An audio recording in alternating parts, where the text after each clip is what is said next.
दोस्तों यूरोपति का आईपीओ 16 को ओपन हो रहा है और ये 18 को क्लोज हो जाएगा।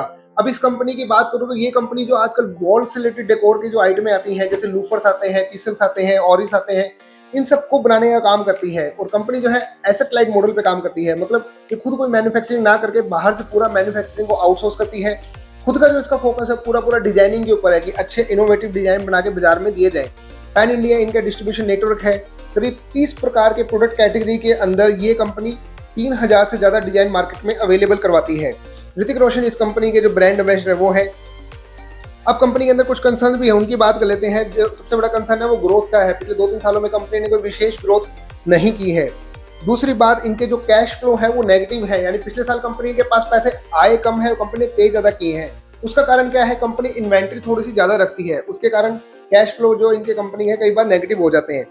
और सबसे बड़ा कंसर्न मुझे जो लग रहा है कि OFS है 100%, यानी कि जो भी पैसा कंपनी के पास में आईपीओ के थ्रू आएगा वो बाहर की बाहर जो इसके पुराने इन्वेस्टर हैं उनको चल जाएगा, कंपनी के अंदर वो पैसा यूज नहीं आएगा।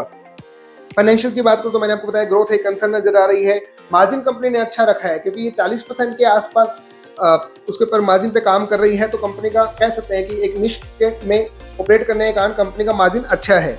लास्ट में ओवरऑल मैं इसकी वैल्यूएशन की बात करूं तो वैल्यूएशन कंपनी ने ठीक ठाक रखी है, 33 के पी के ऊपर अपना स्टॉक दिया है, जबकि इंडस्ट्री का आप एवरेज देखें तो इंडस्ट्री का एवरेज 40 प्लस आता है, तो उस हिसाब से वैल्यूएशन थोड़ी सी ठीक है। तो मेरा मॉडरेट सा एक इसके ऊपर व्यू है कि ये ज़्यादा अग्रेसिव तो नहीं मान सकते कि आपको कोई बहुत अच्छा रिटर्न दे जाएगा, हो सकता है 5-7% कुछ लिस्टिंग पे दे जाएं, पर मेरा इसके ऊपर न्यूट्रल व्यू है। आप चाहें तो लॉन्ग टर्म के लिए इसको अप्लाई कर सकते हैं, लेकिन लिस्टिंग के हिसाब से थोड़ा सा सावधान रहने की जरूरत है।